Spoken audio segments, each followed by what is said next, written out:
5 tempat di Al-Quran yang masih menjadi misteri. Bumi ini sangat luas, terdiri dari daratan dan lautan yang membentang tak terkira. Pastinya masih ada di sana tempat-tempat yang masih misterius dan bahkan belum pernah terpecahkan tentang keberadaannya.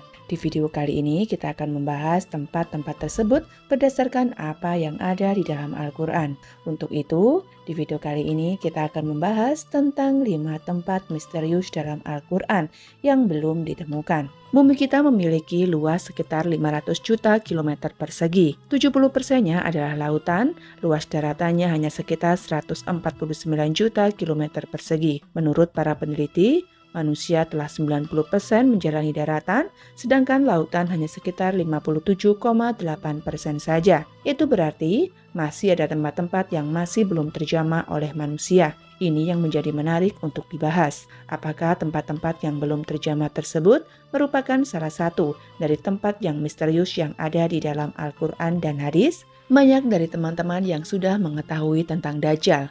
Di hadis dan Al-Quran disebutkan bahwasanya Dajjal merupakan salah satu dari 10 tanda datangnya kiamat kubro. Jika Dajjal telah muncul, maka dunia saat itu telah diambang kehancuran besar. Dia dipenjara oleh Allah Subhanahu wa Ta'ala di suatu pulau misterius dan dijaga oleh seekor hewan yang bisa berbicara yang bernama Al-Jassazah.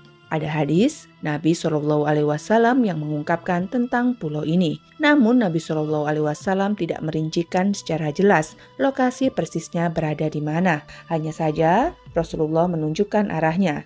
Dajjal akan keluar dari perkampungan Yahudi Asbahan.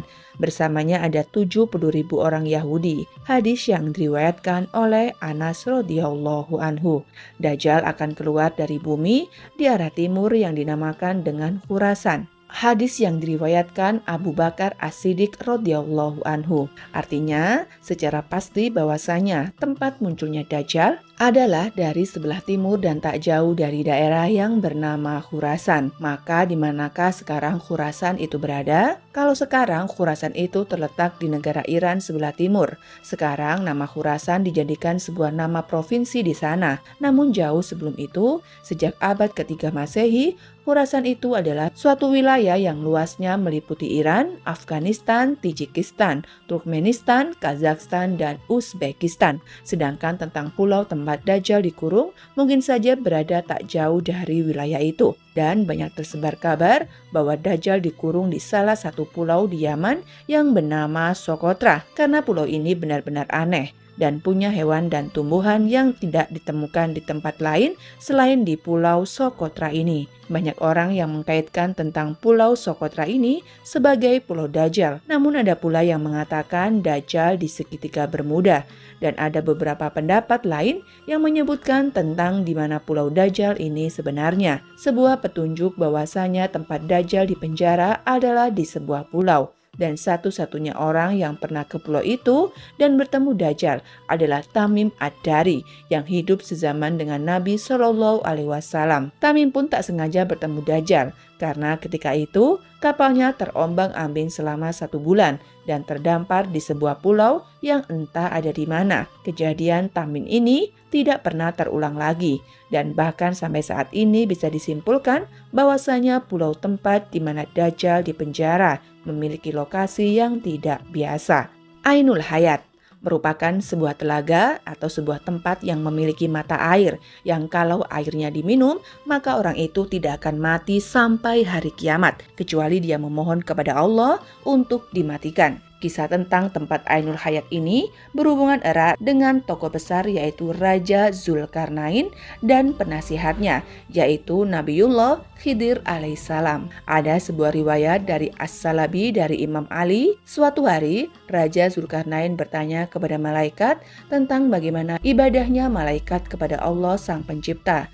Kemudian malaikat pun memberitahu kepada Zulkarnain bahwasanya ada malaikat yang sejak dia diciptakan, dia selalu sujud dan tak pernah mengangkat kepalanya untuk selama-lamanya karena dia tidak mau menyia-nyiakan waktu untuk selalu beribadah kepada Tuhannya. Maka Zulkarnain yang mendengar peraturan dari malaikat itu, dia menjadi tertarik sebab Zulkarnain ingin hidup abadi supaya dia lebih lama beribadah kepada Allah Subhanahu wa taala. Lalu dicarilah telaga itu oleh Zulkarnain dan Khidir alaihissalam beserta dengan pasukan kerajaannya. Kemudian mereka menemukannya di tempat terbitnya matahari. Tempat itu digambarkan sebuah tempat yang gelap. Namun bukan seperti gelap malam hari, tapi gelap karena ada semacam asap atau kabut tebal. Dan singkat cerita, yang meminum air dari telaga itu hanyalah Nabi Khidir alaihissalam. Zulkarnain tidak meminumnya.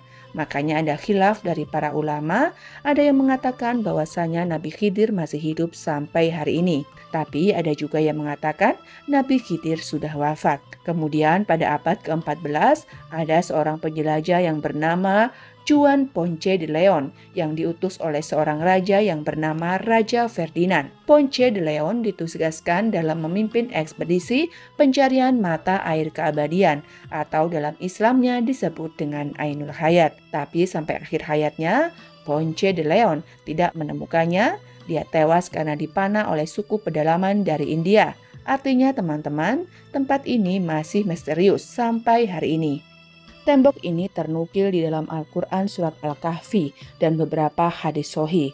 Singkatnya, tembok besi yang dibuat oleh Raja Zulkarnain ini berfungsi untuk mengurung dua kabilah perusak, yaitu Ya'juj dan Ma'juj. Tembok ini akan runtuh ketika dunia diambang kiamat dan kaum yang di dalamnya akan melakukan pengerusakan di seluruh dunia. Jumlah kaum ini sangat banyak. Diriwayatkan kalau ada satu manusia, berarti jumlah Ya'juj dan Ma'jujnya ada 999. Menurut survei pada tahun 2021, penduduk bumi ada 7.888 miliar. Artinya, jumlah Ya'juj dan Ma'jujnya ada 7.888 miliar, dikali dengan 999. Pastinya itu jumlah yang luar biasa banyak.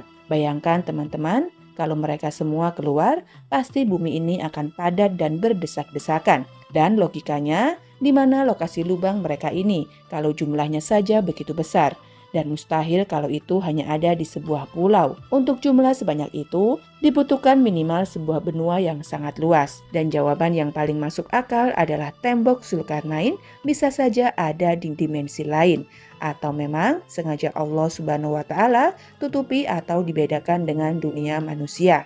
Tadi kita bicara tentang pulau, telaga, dan tembok misterius.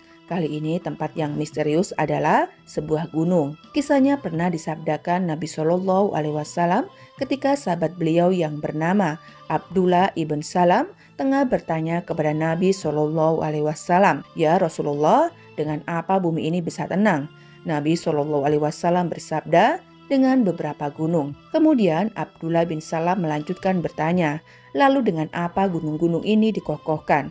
Nabi Shallallahu Alaihi Wasallam bersabda, dengan gunung Qaf yang terbuat dari batu zamrud hijau dan birunya langit. Dan para ahli tafsir mengatakan bahwasanya gunung Qaf merupakan induk semua gunung yang ada di dunia ini. Ada beberapa pendapat mengenai keberadaan Gunung Qaf ini. Raja Zulkarnain pernah naik ke gunung ini. Mengenai letaknya ada di antara Zordania dan Arab Saudi. Namun, ada juga yang berpendapat lain, mengatakan letaknya ada di daerah Yaman. Selain itu, ada yang menyebutkan Gunung Qaf berada di suatu daerah sebelum Persia, dekat tembok Ya'juj dan Ma'juj. Gunung Qaf dihuni oleh para rijalul ghaib dari waliullah yang berjumlah 70 orang karena menjauhkan diri dari duniawi. Di sisi lain ada pula yang mengatakan bahwa di dekat Gunung Ghaib ini ada sebuah pulau yang bernama Al-Hadar, yaitu tempat bertemunya arus sungai dan juga laut.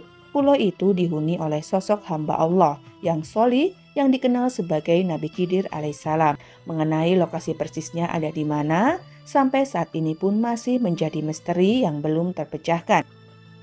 Kalau dinilai dari sisi kekayaan, mungkin sultan-sultan dari Indonesia tidak ada apa-apanya jika dibandingkan dengan Raja Sulaiman. Nabi atau Raja Sulaiman adalah sosok orang terkaya sebenarnya. Dia berkata, "Ya Tuhanku, ampunilah aku dan anugerahkanlah kepadaku kerajaan yang tidak dimiliki oleh siapapun setelahku. Sungguh Engkaulah yang Maha Pemberi." Al-Quran Surat Shad ayat ke-35. Dikatakan kepadanya, "Masuklah ke dalam istana." Maka tatkala dia melihat lantai istana itu, dikiranya kolam air yang besar dan disingkapkannya kedua betisnya. Berkatalah Sulaiman, "Sesungguhnya ia adalah istana licin yang terbuat dari kaca."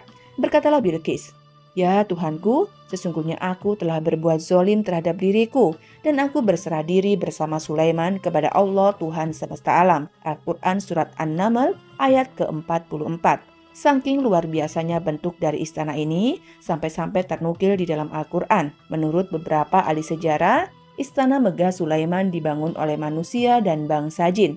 Makanya istana dari Nabi Sulaiman ini istimewa, tidak bisa jika dibandingkan dengan bangunan-bangunan modern seperti sekarang ini. Istana Nabi Sulaiman disebut dengan Solomon Temple atau Kuil Sulaiman. Hal ini sesuai dengan literatur bangsa Yahudi. Istana Nabi Sulaiman alaihissalam sekarang sudah tidak ada lagi alias sudah runtuh. Yang tersisa hanyalah tembok sebelah barat dari bagian kuil. Bagi orang Yahudi, bangunan ini dinamai Kuil Wailing Wall atau tembok ratapan. Selama pemerintahan Hizkia, perluasan tembok ini dilakukan sampai ke arah barat, yang sekarang kita kenal dengan nama Kota Lama Yerusalem. Pada tahun 2005, seorang arkeolog bernama Eilat Nazar menemukan sisa-sisa peninggalan kerajaan Nabi Sulaiman. Dia menemukan situs pintu gerbang dengan lengkungan sekitar 18 meter yang dinamakan struktur batu melangkah. Maka, karena ditemukan benda-benda itu, mereka melakukan penggalian besar-besaran sampai ke Masjidil Aqsa,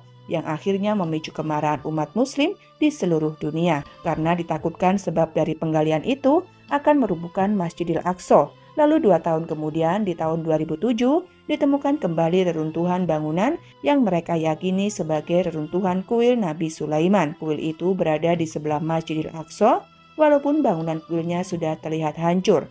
Para ahli sejarah yakin kuil Nabi Sulaiman masih bisa diangkat untuk dilihat. Dan di lokasi yang sama ditemukan beberapa peninggalan-peninggalan seperti keramik dan perabotan yang terkubur selama ribuan tahun. Menurut mereka, penemuan ini dianggap penting untuk mengetahui peradaban dan kemajuan yang telah dicapai manusia di masa Nabi Sulaiman dan Nabi Daud alaihissalam. Kuil istana Nabi Sulaiman ini, teman-teman, merupakan lambang dari simbol kekuatan serta sebagai bentuk pengakuan atas bangsa Yahudi kepada dunia, sehingga sangat berguna bagi kaum Yahudi.